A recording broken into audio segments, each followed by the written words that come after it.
आवाज आ रही है बेटा? Good morning sir. Morning morning. Good morning sir. आवाज आ रही है? Yes sir. Yes sir. आप लोगों के पास बुक है क्या? Yes sir. Good morning sir. Good morning good morning. Page number निकाल लो, आप नवा चैप्टर निकालो 199।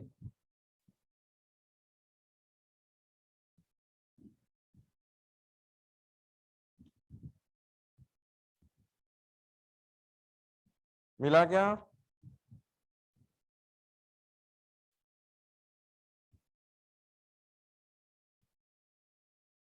आगे सब?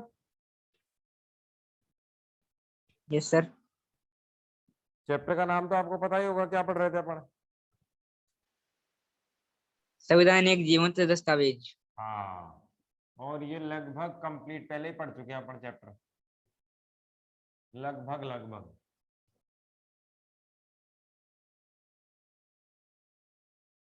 देखें आप लोग, जीवित दस्तावेज की बात कर ली थी हमने, क्या होता है।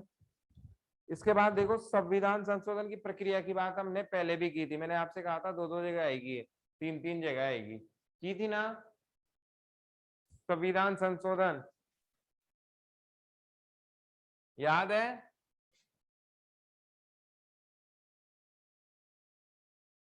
थ्री 368। अरे बात हुई या नहीं? Yes sir. यस सर, संविधान संशोधन की प्रक्रिया हुई थी। कितने चरण थे? 3। तीन। तो पूरी डिटेल से हमने पढ़ा। तो इसमें देखो पेज नंबर 199 पे संविधान संशोधन का पूरा प्रारूप दे रखा है। दोबारा बताने की जरूरत है क्या?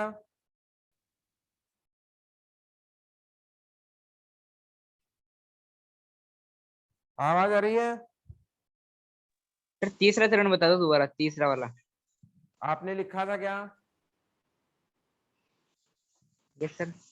उसमें तो कुछ भी नहीं है, भाषा संबंधी संशोधन, दोहराव नियम, शुद्ध शब्द लिखे जाते हैं, बस खत्म कहानी, है कि नहीं? क्या होता है उसमें? तीसरे चरण में शुद्ध शब्दों की बात देखी जाती है। किसकी देखी जाती है? शुद्ध शब्दों की। इसका मतलब बेटा पढ़ा नहीं, सीधी सी बात ये है ना। अगर पढ़ लिया होता तो फिर दिक्कत ही नहीं आती। इसमें से बहुत सारे टॉपिक 12th में भी आएंगे, लेकिन वहां मैं रिपीट नहीं करवाऊंगा आपको, ये ध्यान रखना है ना। क्योंकि अगर वहां 11th का रिपीट करेंगे तो 12th का कब करेंगे फिर? वहां तो बहुत ज्यादा मैटर है पहले से ही 12th में ऑलरेडी, है ना। और उसको तो और भी डिटेल से अपन पढ़ेंगे ताकि कोई सवाल गलत नहीं हो जाए। फिर आप वहां अगर ये बात कहोगे तो संभव नहीं होने वाला। तो ये अपनी कहीं ना कहीं थोड़ी सी कमी रह जाती है कि हम चीजों को देखते नहीं है। जिस चीज को मैं बता दूं कि आगे आएगी तो आपको बहुत अच्छे से देखना चाहिए था, है ना। और भी मैंने बहुत सारे टॉपिक्स की बात की है, जैसे आरक्षण की बात की है, 370 की बात की है, 370 बात की थी ना मैंने अपने छठे चैप्टर में, वहां डिटेल से है। अभी छठे या आठवें चैप्टर में बहुत डिटेल से है। अब मैं वहां 370 नहीं पढ़ाने वाला आपको, है कि नहीं है। 12th में आएगी ये 370, तो वहां बहुत शॉर्टकट में चलेंगे हम लोग, क्योंकि ऑलरेडी पहले से ही पता है सब कुछ, इतना व्यापक यहाँ बता दिया। तो फिर वहां बस रिवीजन का सिस्टम चलता है, क्योंकि बाकी टॉपिक्स को अगर डिटेल से नहीं लेंगे तो फिर पंगा हो जाएगा। जो चीजें पढ़ रखी है हमने उसको तो बहुत इजीली हमें समझ में आ जाना चाहिए। समझ में आ रही है मेरी बात? तो रिवीजन करना बहुत जरूरी है हर टॉपिक का। देखो संविधान संशोधन में पूरा ही दोबारा बता देता हूँ, अब याद रखना, है ना। देखो, संविधान संशोधन के लिए तीन चीजें चाहिए, लोकसभा, राज्यसभा और राष्ट्रपति। ठीक है। इन तीन चीजों में क्या है, चरण कितने इसके? 3 स्टेप्स होते हैं। कितने स्टेप्स होते हैं? 3। बताओ कौन से में लेके चले, राज्यसभा में लेके चले या लोकसभा में? लोकसभा में। लोकसभा में, ये आपकी चॉइस है। लोकसभा में गए तो यहाँ पर क्या लाया जाएगा? बिल। उसे प्रस्ताव भी कह सकते हैं, इसे विधेयक भी कह सकते हैं, एक ही बात है। क्या कह सकते हैं? बिल कह सकते हैं, प्रस्ताव कह सकते हैं, या विधेयक कह सकते हैं। और ये पहला चरण यहाँ पर अगर इसे एक्सेप्ट कर लिया जाए, देखो इसको थोड़ा बड़ा लिख लेता हूं मैं।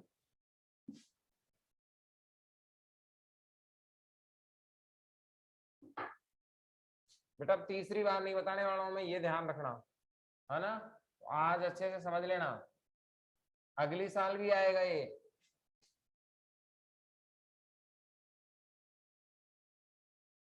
और जो चीज समझ में नहीं आया वो आज ही पूछना दोबारा। देखो आपने कहा लोकसभा में राज्यसभा में भी हम ले जा सकते हैं, है ना, कहीं कोई इश्यू नहीं है। देखो इसे हम अंग्रेजी में तो बिल कहते हैं, हिंदी में प्रस्ताव कहते हैं और विधेयक भी कहते हैं। अब यहाँ से इतना सिंपल सवाल पूछा है एक बार, कोई भी विधेयक कानून कब बन जाता है? राष्ट्रपति के साइन से। तो प्रस्ताव में भी हम जब हम संशोधन लाएंगे तब भी यही प्रक्रिया होती है, कानून निर्माण का भी सिस्टम यही होता है। और संशोधन के लिए अगर हम कानून निर्माण को देख लें तो हमारे संशोधन समझ में आ जाता है। कानून निर्माण की प्रक्रिया के अगला चरण क्या आएगा? 368 आएगा। कानून निर्माण में दोनों को बराबर की शक्ति दे रखी है। कानून निर्माण में क्या दे रखी है? दोनों को बराबर की शक्ति दे रखी है। वैसे ही संशोधन में क्या है? बराबर का ही मामला है, चाहे राज्यसभा में ले जाओ चाहे लोकसभा में। ध्यान रखना, एक तो संविधान संशोधन, इसमें एक तो संविधान संशोधन तो दिख रहा है क्या? एक तो संविधान संशोधन और एक धन विधेयक, इन दोनों पर ही कॉमन बैठक नहीं होती है, ये याद रखना। कॉमन बैठक नहीं होती है। किस किस पर? एक तो संविधान संशोधन पर और एक किस पर? धन विधेयक पर कॉमन बैठक नहीं होती है। तो ये क्या हो रहा है? कानून हम बना रहे हैं, फिर इसके कितने चरण होंगे? 3 चरण संशोधन के हो जाएंगे। फिर ये यहाँ से प्रस्ताव पास हुआ तो ये पहला चरण यहाँ पर कंप्लीट।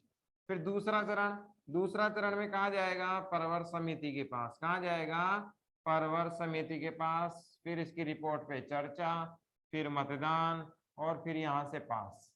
फिर तीसरे चरण में यहाँ पर क्या हो जाएगा? शुद्ध शब्द, शुद्धि को ध्यान में रखा जाएगा, किसकी? शब्दों की। और फिर यहाँ पर मतदान। तीनों ही चरण यहाँ पर, ये लो। फिर यहाँ से कहा जाएगा? राष्ट्रपति जी के पास जाएगा और आपका कानून बनकर तैयार। बताओ भाई क्या दिक्कत है इसमें? कानून बन गया, अब संशोधन कर लें। निखिल समझ में आया? सबसे पहले क्या लाया? प्रस्ताव लाए। प्रस्ताव को पेश करते ही अगर रख लिया तो उसे पास मान लिया जाता है। फिर इसमें क्या है? परवर समिति के पास भेजा जाता है। कौन से चरण में? दूसरे चरण में, क्योंकि ये कानून की क्या होती है? जानकार होती है। फिर तीसरे चरण में यहाँ से पास होने के बाद शब्दों की शुद्धि संबंधित बात देखी जाती है। किससे संबंधित? शब्दों की शुद्धि संबंधी बातचीत देखी जाती है। मतदान होता है और फिर यहाँ भी तीनों चरण, राष्ट्रपति जी के साइन और आपका कानून निर्माण। अब देख लो संशोधन कैसे होते हैं, इसके 3 चरण।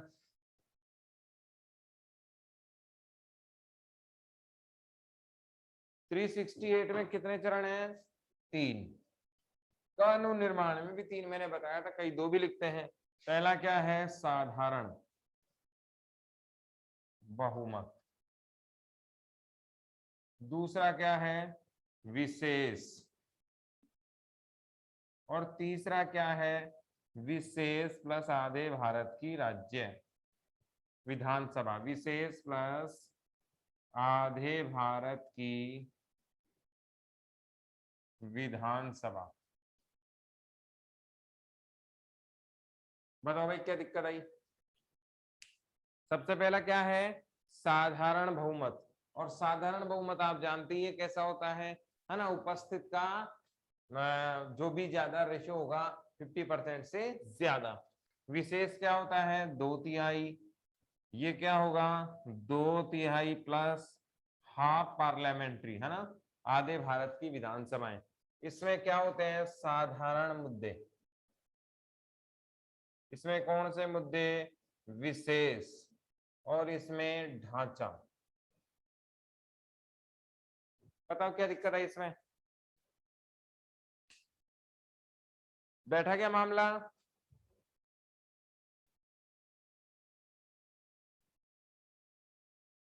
प्रिया? Yes sir. निखिल? किसी को कुछ पूछना हो तो बताओ।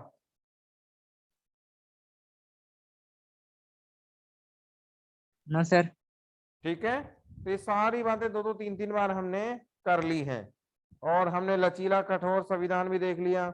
विशेष बहुमत मैंने आपको बता ही दिया था, क्या 2/3 है ना, पेज नंबर 202 पे देखो। फिर राज्य द्वारा अनुमोदित हमने आपको देख ही रखा है, क्या है, ये रहा राज्य का भाग, ये लो, ये है। और उसके बाद आप देखो संविधान संशोधन क्यों किए गए हैं, इतने ज्यादा संविधान संशोधन क्यों किए गए हैं, अब ये अपन देख लेते हैं। उसके बाद विवादित पद संविधान संशोधन, ये एक चर्चा का विषय है, और फिर अपना चैप्टर खत्म। इसमें दो ही बिंदु बचे हैं, एक तो इतना संविधान संशोधन क्यों किया गया है, और एक विवादास्पद।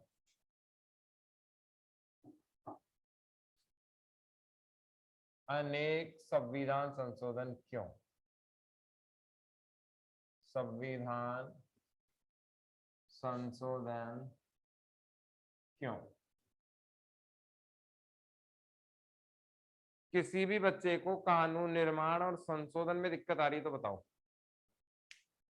किसी भी बच्चे को कानून निर्माण और संशोधन में दिक्कत आ रही है तो बताओ।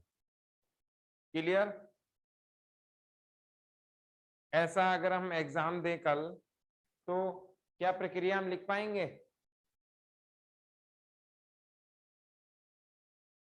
Yes sir. ठीक है, आगे देखो, अनेक संविधान संशोधन क्यों।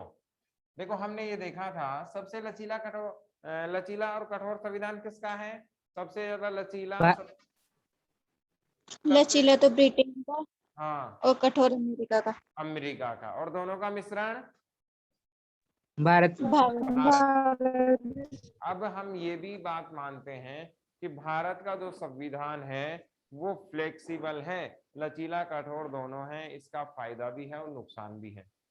अब इसमें जो ढांचागत चीजें हैं वो तो कठोर में आती हैं, बाकी साधारण चीजें किस में आती हैं, लचीले संविधान में आती हैं। एक बात, दूसरी बात, बहुत सारी चीजें ऐसी भी हैं जिनको हम आसानी से बदल सकते हैं, जैसे नाम है, क्षेत्रफल है ना, बहुत सारी चीजें, सीमांकन है, ये सब साधारण में आती है। विशेष में क्या है, हमारे यहाँ चुनाव की प्रक्रिया है, राष्ट्रपति का पद है, ये सब विशेष में है। तो भारत के संविधान की ये ढांचा वाला और साधारण सिस्टम हमें समझ में आ गया। अब सवाल उठता है कि जब संविधान संशोधन दिया गया है, इसका मतलब ये सही है क्या, इतने ज्यादा संविधान संशोधन किए जाएं। अभी वर्तमान में जो संविधान चल रहा है वो 127वां चल रहा है, नंबर ऑफ कॉन्स्टिट्यूशन अमेंडमेंट, है ना, चेंज। अगर हम देखें तो 127वां नंबर चल रहा है, ये एक बड़ी संख्या होती है। 26 जनवरी 1950 के बाद ये एक बड़ी संख्या है ना, इतने प्रस्ताव ला चुके हैं।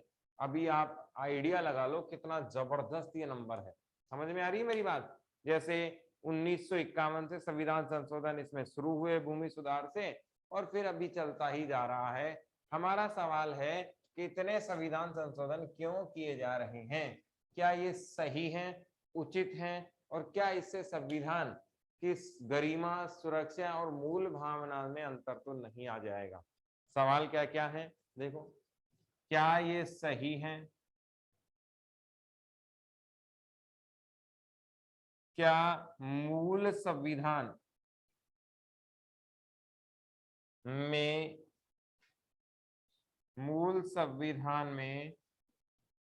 अंतर तो नहीं आएगा, अंतर तो नहीं आएगा। मूल संविधान की भावना से समझौता तो नहीं है।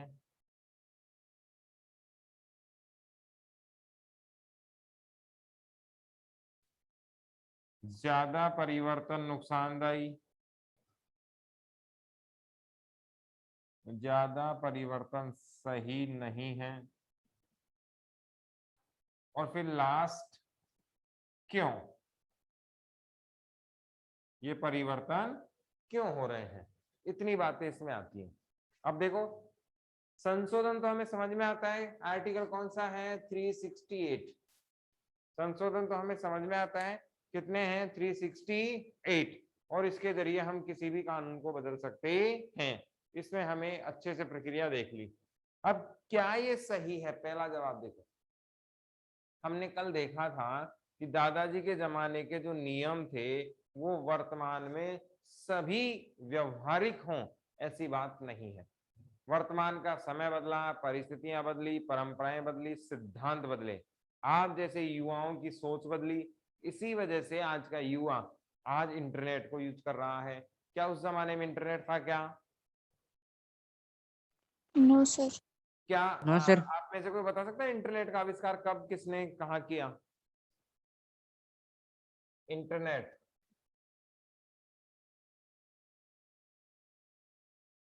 इंटरनेट का आविष्कार कब, किसने और कहाँ किया? नहीं, 1950 अमेरिका और सेना के लिए। लिख लो सवाल, अगली साल आएगा काम का। इंटरनेट का आविष्कार कब, किसने, कहां और किस उद्देश्य के लिए किया? सवाल लिखो फ्री वाली जगह। इंटरनेट का आविष्कार कब, किसने, कहां, किस उद्देश्य के लिए किया? आंसर लिखो। 1950 में अमेरिका ने 1950 में अमेरिका ने सैन्य सहायता के लिए। अब देखो इसके पीछे उद्देश्य क्या था? ताकि अपनी सूचनाएं गुप्त माध्यम से एक स्थान से दूसरे स्थान पर बहुत सारे माध्यम से भेजी जा सके। देखो, एक तो सूचना भेजने का माध्यम होता है सिंगल वे, जैसे मैं बोल रहा हूँ आपके पास जा रही है। एक होता है मल्टीपर्पज वे, जैसे मान लो इंटरनेट क्या है, मल्टीपर्पज वे है। यहाँ से भी सूचना जा रही है, यहाँ से भी सूचना जा रही है, यहाँ से भी सूचना जा रही है, इधर से भी जा रही है। आप एक रास्ता रोकोगे तो 3 रास्ते खुले हुए हैं। इसीलिए सूचना जहां तक पहुंचनी है वहां पहुंच जाती है, कोडिंग सिस्टम में जाती है, इसलिए इसको डिकॉय करना पड़ता है। ये जो मैं क्लास ले रहा हूँ, ये क्लास कोई भी देख सकता है अगर आपके पास पासवर्ड है, लेकिन व्हाट्सएप का जो मैसेज है वो कोडिंग चेंज करके आता है, नहीं देख पाते। ऐसे इंटरनेट में इस व्यवस्था की गई ताकि मैसेज सिक्योर रहे और पहुंच सके एक दूसरे से। ठीक है बेटा, सवाल याद रखना, अगले साल अपने काम आएगा जब अपन हेगेमनी ऑफ यूएसए पढ़ेंगे। ठीक है, अब आप बताओ, क्या जब जमाने बदले तो संविधान नहीं बदलना चाहिए, नियम नहीं बदलना चाहिए? क्या 1935 1919 के जो अधिनियम है क्या वे आज प्रासंगिक होंगे? क्या सभी प्रासंगिक होंगे? ये सवाल नहीं उठेंगे क्या? उठेंगे सर। उठेंगे तो इसमें परिवर्तन होना चाहिए कि नहीं होना चाहिए? होना चाहिए सर। होना चाहिए। इसीलिए ये क्या है, सही हैं। लेकिन यहाँ एक क्वेश्चन मार्क लग जाता है, क्या? कितने सही हैं, कितने होने चाहिए? अब आप ये ऐसा ही सवाल है, जैसे मान लो एक बच्ची का नाम लेता हूं मैं, ज्योति शर्मा। ठीक है, मैंने इस बच्ची से पूछा कि आपको कितनी भूख लग रही है, तो क्या ये मुझे माप के बता सकती है क्या? सर 2 किलो की लग रही है, 250 ग्राम की लग रही है, आधा किलो की लग रही है? या आप में से कोई भी मुझे ऐसे बता सकता है क्या कि मुझे इतने किलो की भूख लग रही है? नहीं बता सकते, क्योंकि ये व्यवस्था कैसी है, अमूर्त व्यवस्था है। कैसी व्यवस्था है? अमूर्त। यहाँ भी यही सवाल उठता है कि कितने होने चाहिए, इसका जवाब कोई नहीं दे सकता। क्यों? क्योंकि आवश्यकता कितनी है इसका पता नहीं लगता। कि आज जो कानून बहुत अच्छा है, हो सकता है कल बिल्कुल भी काम नहीं है, हो सकता है वो इतना इंपॉर्टेंट हो जाए जिसकी कोई हद ही नहीं है। तो कितने संविधान संशोधन होने चाहिए, ये सवाल बना ही रहेगा, और पहले भी था और आगे भी बना ही रहेगा। लेकिन क्या ये सही है? तो बिल्कुल सही है, इसमें कोई डाउट नहीं है, क्योंकि परिवर्तन प्रकृति और विकास का संकेत है। किसका? परिवर्तन प्रकृति का नियम है। सुना है ना? क्या है? प्रकृति का क्या है? नियम है। प्रकृति का क्या है? नियम। क्या? परिवर्तन। चेंज है वो नेचर का मस्ट रूल है, और ये होना ही चाहिए। विकास भी इस चीज को दर्शाता है। एक ही एक आप देखो, भोजन करने जाए हम किसी ढाबे पे, तो उस जमाने में जब हम छोटे बच्चे थे, बिल्कुल छोटे बच्चे थे, तब भी वही चीज वहां खा रहे थे, आज भी वही चीज वो खा रहे हैं, तो क्या हमारी इच्छा होगी क्या वहां जाने की इच्छा होगी? नहीं, कुछ नया चाहिए। इसका मतलब ये नहीं, ये एग्जाम्पल बिल्कुल परफेक्ट नहीं बैठता है कि बचपन में भी गेहूं की रोटी खा रहे थे तो आज भी वही खा रहे हैं, इसका मतलब उनको थोड़ी छोड़ दिया, वो तो मूलभूत आवश्यकताएं हैं। लेकिन मैं यहाँ बात कर रहा हूँ समस्याओं की, समाज की, परिवर्तन की, परंपराओं की। तो जो परंपराएं हैं वो क्या है? परिवर्तनशील है, और परिवर्तनशील होने पर नियम भी क्या होंगे? बदलेंगे, क्योंकि परंपराओं के आधार पर समाज बदलता है, समाज के आधार पर समस्या, समाज की व्यवस्थाएं बदलती हैं, और व्यवस्था के आधार पर नियम भी बदलते हैं। तो पहला सवाल किसके समझ में नहीं आया भाई? क्या संविधान के नियम जरूरी है परिवर्तन करना? बिल्कुल, समय के साथ अगर हो जाए तो ज्यादा बेटर है। और एक चीज और भी ध्यान रखना, यदि ये परिवर्तन नहीं हुए, यदि ये परिवर्तन नहीं हुए तो क्या हो जाएंगे? आप बाहर हो जाएंगे, आपकी वैल्यू गिर जाएगी, है कि नहीं? एक फिल्मी एग्जांपल देखते हैं अपन, देखो, है ना, इससे बिल्कुल समझ में आ जाएगा।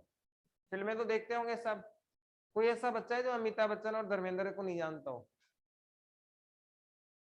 सब जानते हैं, नाम तो सुना होगा, दो बूंद जिंदगी की। देखो, अमिताभ और धर्मेंद्र, देखो दोनों ने लगभग कैरियर साथ ही शुरू किया, और दोनों ही सुपरस्टार थे, दोनों ने कैरियर साथ साथ किया, दोनों का स्टारडम बराबर। ये आगे सक्सेस नहीं, और ये सक्सेस। एग्जाम्पल समझ में आया क्या?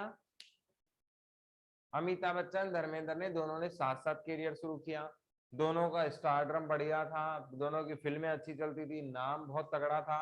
आज वर्तमान में धर्मेंद्र की फिल्में नहीं चल रही या नहीं कर रहे, और अमिताभ बच्चन की बाद में चली, है ना, पुरानी के बाद में जब अब धर्मेंद्र दोबारा आने की कोशिश की तो उतना नहीं चल पाए, जबकि अमिताभ बच्चन चल रहे हैं। क्यों?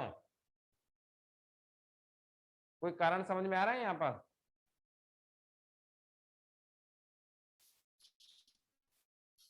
उन्होंने समय के साथ अपने आप को परिवर्तित कर लिया। हाँ, इन्होंने क्या कर लिया? समय के साथ परिवर्तन कर लिया, और वो फिल्में बनाने लग गए जो आज के कलाकार बनाते हैं।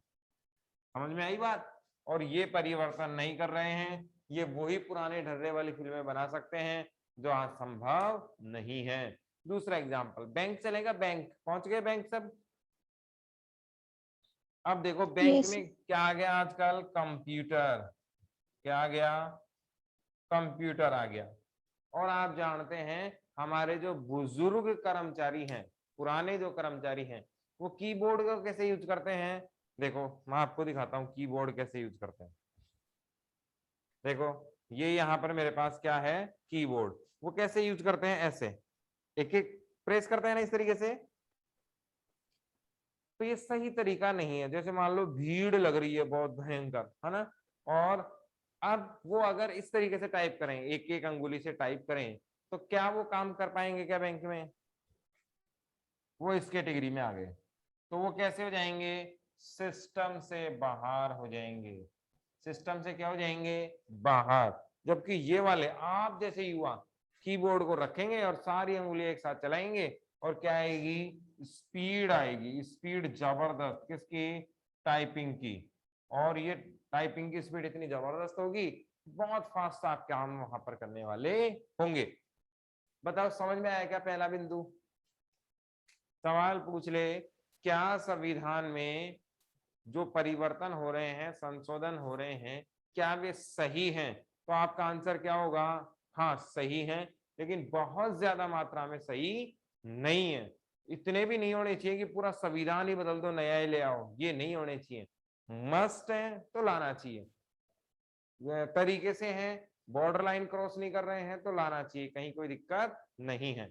दूसरा देखो, क्या मूल संविधान में अंतर तो नहीं आएगा? ये भी बड़ा सवाल है। जैसे मान लो हमारे यहाँ आर्टिकल 14 में क्या था भाई, बताओ? आर्टिकल 14 किससे संबंधित था? समानता का अधिकार। समानता के अधिकार। अब हम इस समानता मूल अधिकार को ही गायब कर दें। क्या कर दें? समानता भाव को ही गायब कर दें और इसकी जगह कोई नई चीज ले आए, तो ये क्या हो जाएगा? संविधान के मूल भाव को ठेस पहुंचाना हो जाएगा। हम क्या कर सकते हैं? इसकी जगह पर कोई नया शब्द ला सकते हैं, कोई नई चीज ला सकते हैं, लेकिन उसका एकमात्र उद्देश्य होना चाहिए समानता ही। उद्देश्य क्या होना चाहिए? समानता ही होना चाहिए। परिवर्तन आप कर सकते हैं, कहीं कोई दिक्कत नहीं। वैसे मूल अधिकारों में तो परिवर्तन की जगह बहुत हार्ड दी गई है, नीति निर्देशक तत्वों में परिवर्तन कर सकते हैं, लेकिन वो भाव जो है, वो जो मेन तथ्य है, वो नहीं आप हटा सकते। उस कॉलम को नहीं हटा सकते, उस ब्लॉक को नहीं हटा सकते, वो उसी से जुड़ा हुआ रहना चाहिए। तो क्या परिवर्तन नहीं हो? मूल भाव परिवर्तन नहीं हो और उसकी जगह नया नहीं आ जाए, नया नहीं आवे। ये थोड़ा सा ध्यान में रखना है कि पूरा संविधान ही बनाकर नया बना दिया जाए, ऐसा नहीं होना चाहिए। मूल संविधान की भावना से समझौता नहीं, ये मैंने आपको यहां भी बता दिया और यहां भी बता दिया। एक तो मूल संविधान और एक उसमें जो भाव है कि नहीं है कि हम ये नियम बनाना चाहते हैं, इस तरीके के बनाना चाहते हैं, वो मूल भाव भी परिवर्तन ना आए। फिर ज्यादा परिवर्तन सही नहीं है, ये भी एक अच्छी बात है। देखो, एक लिमिट तक तो परिवर्तन ठीक है, लेकिन बहुत ज्यादा परिवर्तन अगर हो रहे हैं तो क्या है? सही चीज नहीं है, क्योंकि बहुत ज्यादा परिवर्तन पतन का कारण बनेगा। अफगानिस्तान का नाम सुना? Afghanistan, yes sir. वहां ऐसा ही हुआ। संविधान जो सिस्टम था वो क्या था? कमजोर। सिस्टम क्या रहा? कमजोर। फिर क्या हुआ? मामला गड़बड़। और कैसा हुआ? तख्ता पलट। पाकिस्तान देख लो, वहां भी यही हुआ। वहां क्या होता है? तख्ता पलट, यानी कि शासक को बदल दिया जाता है। शासक को क्या कर दिया जाता है? बदल दिया जाता है। और वो भी कैसे? जबरदस्ती। जबरदस्ती बदल दिया जाता है। एग्जाम्पल देखो, अफगानिस्तान। अफगानिस्तान, ठीक है, अपने पड़ोस में ही है। भारत की सीमा अफगानिस्तान से लगती है क्या? यस सर, भारत की सीमा अफगानिस्तान से लगती है या नहीं? लगती है सर। कितनी? 80 किलोमीटर के आसपास, है ना? 80 किलोमीटर के आसपास लगती है। अब भारत के पड़ोसी देशों की बात करें, पाकिस्तान, फिर अफगानिस्तान, फिर चीन, भूटान, नेपाल, श्रीलंका और म्यांमार और बांग्लादेश, ये भारत के क्या है? पड़ोसी राष्ट्र हैं। अब अपने को ये देखना है कि अफगानिस्तान पर हमला किसका हुआ? किनका? तालिबान का। किसका हुआ है? तालिबान का। रोज पेपर में आ रही है, आज भी आ रही है। देखो, 70% के आसपास, 60 से 70% के आसपास तालिबान, अफगानिस्तान ने, अफगानिस्तान पर आतंकवादियों का कब्जा हो गया। एक अच्छा खासा देश बर्बाद हो गया, है ना? पहली बार ये कब्जा कब हुआ था? 96 में, 96 में हुआ। फिर अमेरिका द्वारा इसे छुड़ा दिया गया। अब वापस इस पर कब्जा हो रहा है और ये वैसे ही बनेगा जैसे सीरिया था, है ना? सीरिया जैसे आतंकवादी संगठन थे, वैसे ही वहां पर हैं। आम जनता मरने को मजबूर हो रही है और पूरी त्राही त्राही हो रही है। ये किस कारण हुआ? ज्यादा परिवर्तन सही नहीं है। अपने हिसाब से सिस्टम को ये ले आए और फिर वो बदलता ही चला गया। वैसे देखा जाए तो यार राजशाही टाइप का शासन है ना? राजा का शासन है, राजा चाहता है वैसे करता है। लेकिन जहां जहां संविधान है वहां आवश्यकता से ज्यादा यदि परिवर्तन हो रहे हैं तो फिर इनका नुकसान उन्हें उठाना पड़ता है। इसका उदाहरण आप देख सकते हैं, एक तो श्रीलंका और एक नेपाल, दोनों ही जगह ऐसा हुआ। आवश्यकता से ज्यादा क्या हुए? परिवर्तन हुए। परिवर्तन से विद्रोह हुआ और विद्रोह फिर बाद में आगे जाकर एक संघर्ष के रूप में बदल गया और फिर ये संघर्ष नए संविधान की मांग उठने लग गई। फिर लास्ट सवाल है परिवर्तन क्यों? यानी कि संशोधन क्यों होने चाहिए, तो मुझे नहीं लगता इसका जवाब किसी को नहीं मिला हो। संविधान में परिवर्तन क्यों चाहिए? समय के साथ जब परंपराएं समाज बदलता है तो संविधान में भी क्या चाहिए, परिवर्तन होने चाहिए। बताओ भाई क्या दिक्कत है इसमें? क्लियर? कोई सवाल हो तो बताओ बेटा, कोई सवाल हो तो बता दो।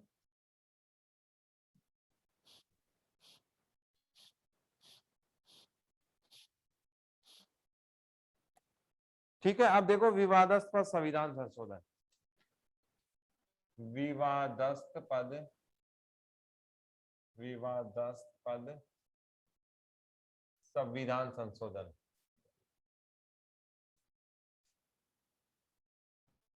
संविधान संशोधन, अब इसे बहुत सारे संविधान संशोधन डाल सकते हैं। एक तो आपातकाल में हुआ था, लिख लो बेटा इसको। सबसे विवादित संविधान संशोधन कौन सा माना जाता है? तो इसमें बहुत सारे हैं, है ना। ये मोस्टली 3 है, 38वां, 42वां और एक 40 के आसपास भी है, ये है ना 3 है, लेकिन अपने को एक ही पढ़ना है, वो है 42वां। आपातकाल के दौरान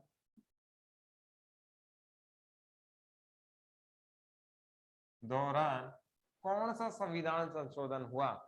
सवाल लिखें आप, आपातकाल के दौरान कौन सा संविधान संशोधन हुआ? दौरान संविधान संशोधन, ये सवाल याद रखना, अगली साल का भी आएगा, दोनों का एक साथ ही बता रहा हूं बेटा मैं। निखिल, सेम सवाल अगली साल भी आएगा, ठीक है ना।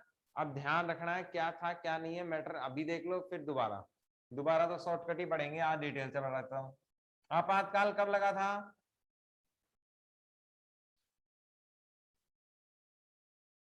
आपातकाल कब लगा था? 1976 में। 25 जून 1975 में।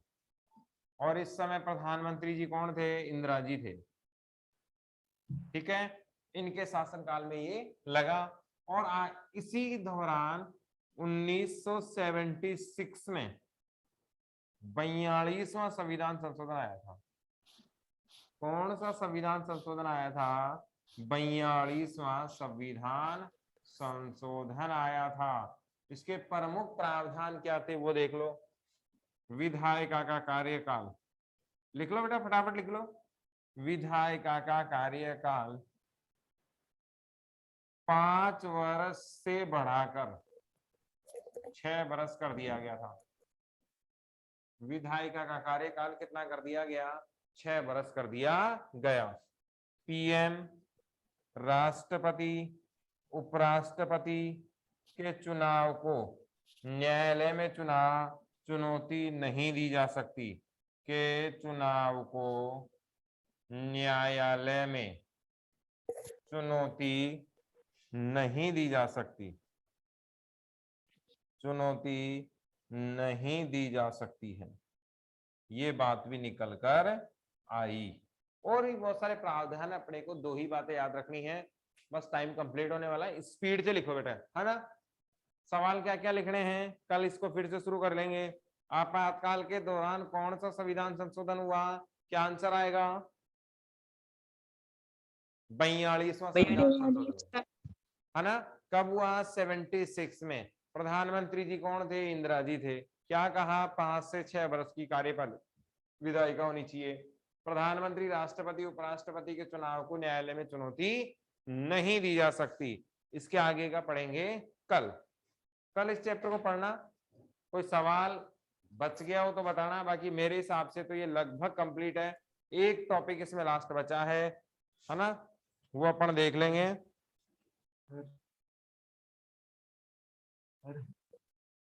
न्यायपालिका का योगदान, बाकी इसमें क्या है, कंप्लीट है। कल इसमें से देख के आना कौन सा टॉपिक नहीं हुआ है, कल इसको मैं दोबारा